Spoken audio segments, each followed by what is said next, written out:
Hi everybody, thanks for checking in with GeerCrest today. So today I want to talk about this amazingly magical, beautiful tree that you see in bloom right behind me.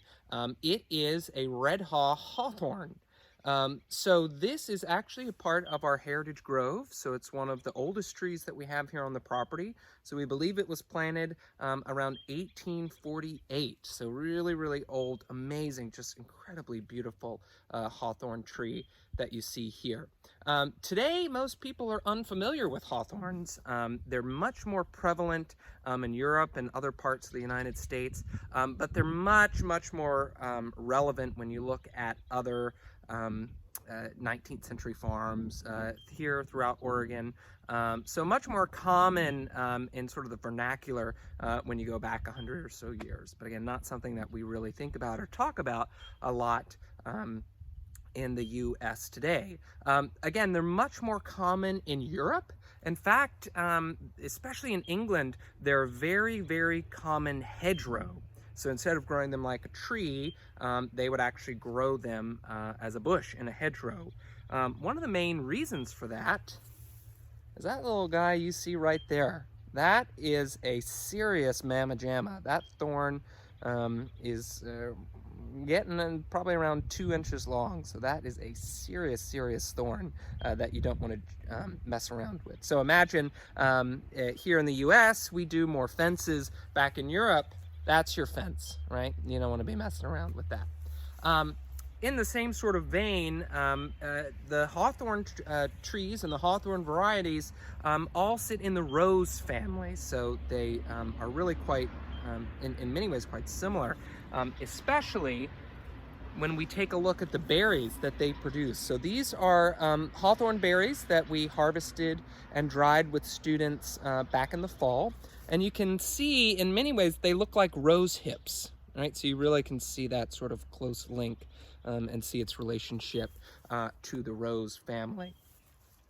Now, the hawthorn trees are really, really important in British folklore and British tradition. The tree itself is commonly called the May tree and was very closely linked with the holiday of May Day, which again is not something that we tend to celebrate here in the United States today, much more common historically, especially in the Middle Ages. So the hawthorn tree was really connected to May Day celebrations. Quite often they would take the flowers and they would use them to decorate their homes. So give you a little close-up. Those are what the flowers actually look like. Again, you also see that sort of close link in terms of that rose family. But the flowers, again, would be used to decorate the outsides of homes in the celebration of May Day. Also, hawthorns are really quite interesting because in Celtic tradition, it's believed that hawthorns are either the home of fairies or are a portal into the fairy world or the fairy realm. So they really hold a lot of mystical and traditional importance in that sense.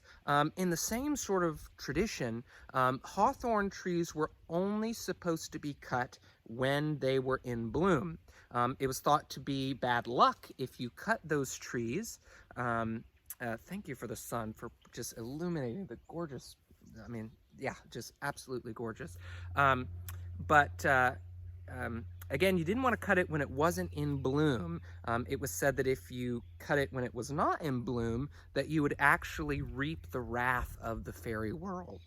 So it's considered really taboo to cut or even trim a hawthorn tree.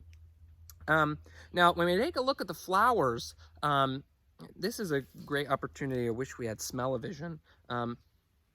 Even through my nasal stuffed allergy nose, this smells heinous. I mean, it smells really, really, really gross. Looks appealing, it does not smell good.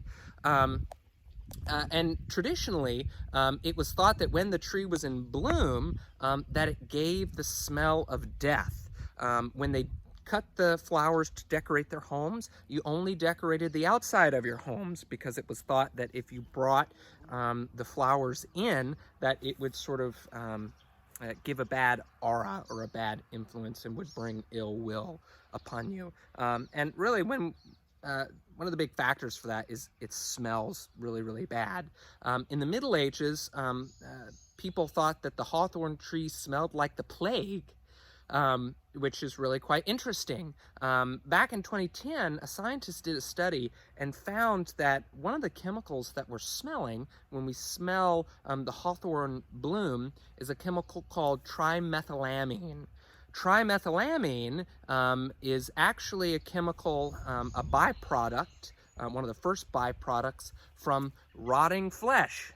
So this literally smells like rotting flesh. So there you can kind of see where you get the influences of that sort of bad ill will or sort of the negative thoughts around the blooms of the hawthorn tree. Now, the hawthorn tree is really, really important also in medicine. You see it used very, very often medicinally for hundreds and hundreds of years. And typically it really centers or focuses on heart health and heart regulation, blood pressure control. And what's really quite interesting is that even today, there are some heart medications which are derived from chemicals or mimicking chemicals found in the hawthorn tree. So how would you actually harvest? There's really three parts of the tree that you would look to harvest. One would be the flowers themselves. So here in just a bit, I'm actually going to start harvesting some of these flowers since we don't have students to come and help us. But I'll go ahead and start harvesting those flowers and drying them so then we can use them in teas. Similarly, you can do the same with the new leaves or those shoots just as those leaves are starting to break out. You can harvest those, dry those, and again use them just like you would the dry flowers. The other one is again, you can save the berries. So as I was showing you earlier, we can dry the hawthorn berries. Again, we can use them, steep them, and put them into teas. They don't taste that great. You really do have to cook them. A lot of hawthorns you really shouldn't eat raw because they're actually, the seeds themselves are toxic. But once you cook them, they're fine. This right here is a marmalade that we made with fresh berries back when we had students in the fall. So you can also take those berries and make them into a jelly or into a marmalade as well. Awesome. So thanks for checking in and learning a little bit about the hawthorn tree. I'm glad we get this opportunity to share it because, oh my gosh, it is just absolutely beautiful. And since we don't have kids to enjoy it, we're glad we get to bring it to your living room. All right, y'all. Thanks for checking in, and we'll see you next time.